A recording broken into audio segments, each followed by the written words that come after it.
Inilah Mona Lisa seperti yang diingat orang. Namun, sedikit yang mengetahui hubungan antara lukisan ini dan Mona Lisa yang dibuat oleh Leonardo da Vinci lebih dari 500 tahun yang lalu. Mona Lisa yang ada saat ini sangat pudar, dan banyak detail penting telah hilang. Tetapi pada tahun 2012, para restorator seni mengumumkan penemuan versi lain dari Mona Lisa. Versi ini memungkinkan kita untuk melihat penampilan asli Mona Lisa dalam penciptaannya. Mona Lisa tanpa penuaan seperti kerabatnya, warnanya lebih cerah, dan detailnya lebih jelas daripada aslinya. Yang paling menarik adalah lukisan ini bukanlah tiruan acak oleh generasi selanjutnya. Karena penulis lukisan ini adalah salah satu murid Leonardo da Vinci. Ia menciptakannya di studio Leonardo pada saat yang sama ketika Leonardo melukis yang asli. Dan murid ini selalu berada di sisinya, meniru setiap gerakan gurunya. Tetapi mengapa tidak ada yang mengetahui keberadaannya selama lebih dari 500 tahun? Untuk memahami pentingnya lukisan ini, kita perlu memahami sejarah Mona Lisa terlebih dahulu. Leonardo da Vinci mulai menciptakan Mona Lisa di Florence sekitar tahun 1503. Pada saat itu, Florence sedang berada dalam masa kemakmuran budaya, dan juga merupakan salah satu pusat utama Renaissance Italia. Keluarga kaya dan tokoh-tokoh terkemuka pada masa itu perlu meninggalkan warisan mereka. Salah satu metode yang paling umum adalah dengan memesan potret. Meskipun ini adalah praktik umum dalam masyarakat modern, yang mereka inginkan adalah seorang seniman seperti Leonardo da Vinci. Jika Anda dapat memesannya, Anda dapat mencapai semacam keabadian melalui sebuah lukisan. Pelindung Mona Lisa adalah pedagang sutra kaya Francisco del Giocondo. Ia menginginkan potret istrinya, Lisa Giardini, seorang wanita dari keluarga kaya di Florence. Ia bukanlah seorang bangsawan atau tokoh publik, tetapi ia ingin dikenang. Itulah sebabnya lukisan itu disebut Mona Lisa. Namun, informasi menjadi tidak jelas dari titik ini dan seterusnya. Kita hanya tahu bahwa Da Vinci menerima pesanan tersebut tetapi tidak pernah mengirimkan lukisan itu. Selama bertahun-tahun, ia terus merevisi lukisan itu, menyempurnakan setiap detail dengan fokus yang hampir obsesif. Faktanya, tidak ada catatan yang menunjukkan bahwa Francisco del Giocondo pernah menerima lukisan itu. Yang lebih menarik lagi adalah Da Vinci membawanya bersamanya ketika ia pindah ke Prancis, tidak ada yang tahu mengapa ia membawanya. Beberapa orang percaya bahwa ia tidak pernah puas dengan hasilnya dan menolak untuk mengakui karya itu sebagai karya yang lengkap, sementara yang lain berpikir Leonardo da Vinci tahu bahwa ia telah menciptakan mahakarya yang luar biasa dan ingin melestarikannya sebagai harta pribadi. Yang kita ketahui adalah bahwa ia menghargai lukisan itu hingga kematiannya. Karya seni itu masuk ke koleksi kerajaan Prancis dan, berabad-abad kemudian, akhirnya disimpan di Museum Louvre. Selain itu, versi yang ditemukan oleh para restorator Museum Prado bukanlah lukisan yang dibuat kemudian, itu bukan salinan sederhana, dan juga tidak dibuat bertahun-tahun kemudian seperti yang sebelumnya diperkirakan. Lukisan ini dibuat bersamaan dengan Mona Lisa asli di studio Da Vinci. Bahkan, saat Da Vinci sedang menciptakan Mona Lisa, salah satu muridnya berada di sampingnya, meniru gerakannya dan bahkan melakukan modifikasi yang sama seperti gurunya. Kita mengetahui semua ini berkat studi teknis tahun 2012 yang menggunakan teknologi pencitraan refleksi inframerah, sebuah metode analitis yang memungkinkan para ahli untuk melihat draft di bawah lapisan cat. Dalam studi ini, para ahli menemukan bahwa baik versi Louvre maupun Prado dari lukisan tersebut mengalami modifikasi yang sama berdasarkan sketsa aslinya. Selama bertahun-tahun, telah diketahui bahwa Leonardo da Vinci melakukan modifikasi halus pada bentuk tangan Mona Lisa, menyesuaikan garis matanya, dan membuat perubahan halus pada lekukan wajahnya. Koreksi yang persis sama ditemukan pada salinan yang baru diperiksa, yang sangat menunjukkan bahwa kedua seniman tersebut bekerja secara bersamaan, dan bahwa salah satu mungkin mengamati proses kreatif yang lain. Untuk mendukung teori ini, para ahli telah menunjukkan detail lebih lanjut. Salinan Museum Prado menggunakan pigmen yang sangat mahal pada masanya, misalnya, langit menggunakan lapis lazuli, pigmen biru tua dari Afghanistan yang lebih mahal daripada emas pada saat itu. Mereka juga menemukan pernis merah pada kain rok, pigmen yang dikhususkan untuk karya-karya penting dan bukan sesuatu yang dapat dimiliki oleh studio biasa. Hal ini sangat berarti, karena menunjukkan bahwa versi ini bukanlah sebuah eksperimen atau karya seorang siswa, melainkan sebuah karya seni yang dibuat dengan cermat menggunakan bahan-bahan mewah.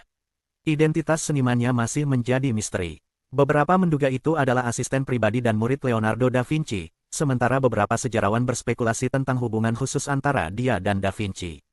Francisco Melzi, yang dianggap sebagai murid da Vinci yang paling berbakat dan orang yang mewarisi lukisan dan catatan terbanyak setelah kematian da Vinci, adalah tersangka lain. Para ahli sepakat bahwa salah satu dari individu ini melukis karya tersebut, karena hanya merekalah yang memiliki akses ke da Vinci dan metodenya.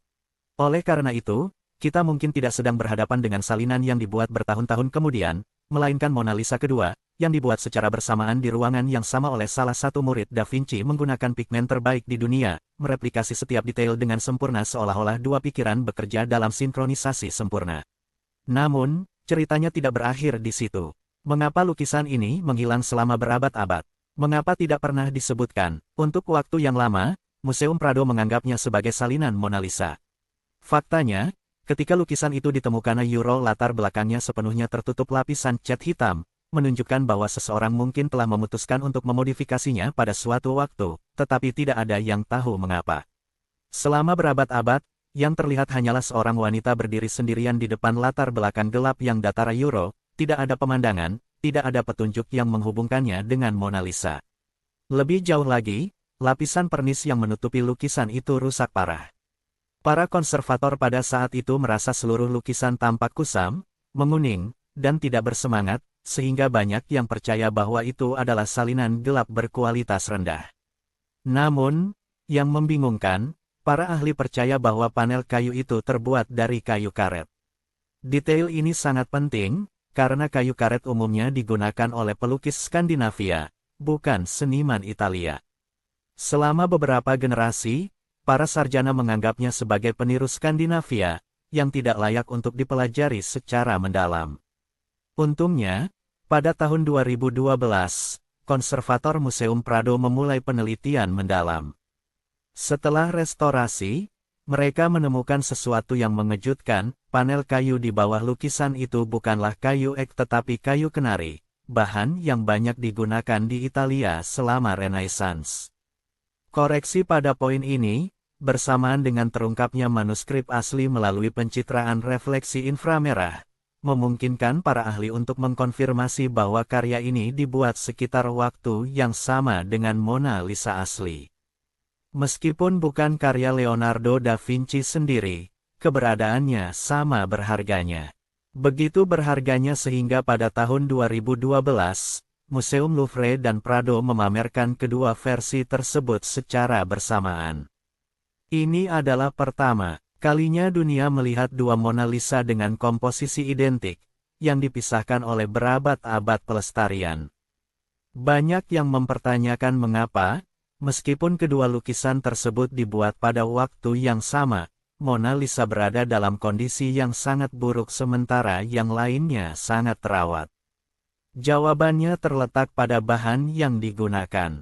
Jika Anda meletakkan kedua lukisan berdampingan, keduanya mungkin tampak identik, tetapi pengamatan lebih dekat mengungkapkan perbedaan. Perbedaan pertama dan paling jelas adalah kondisi pelestariannya. Mona Lisa dalam koleksi Louvre adalah karya asli Leonardo da Vinci. Lukisan itu dilukis di atas panel kayu bergaya barat, dan setelah lebih dari 500 tahun, retakan halus telah muncul di permukaannya, yang umumnya disebut sebagai retakan silika. Selain itu, permukaannya dilapisi dengan beberapa lapisan pernis hijau kekuningan yang telah menggelap seiring waktu. Hal ini membuat lukisan tampak kusam, seolah-olah tertutup oleh filter kecoklatan. Namun, versi Museum Prado dilukis di atas kayu kenari, kayu yang lebih stabil dan tahan terhadap kerusakan akibat waktu, itulah sebabnya lukisan ini lebih terawat. Warna-warna yang direstorasi hampir sepenuhnya dikembalikan ke keadaan aslinya.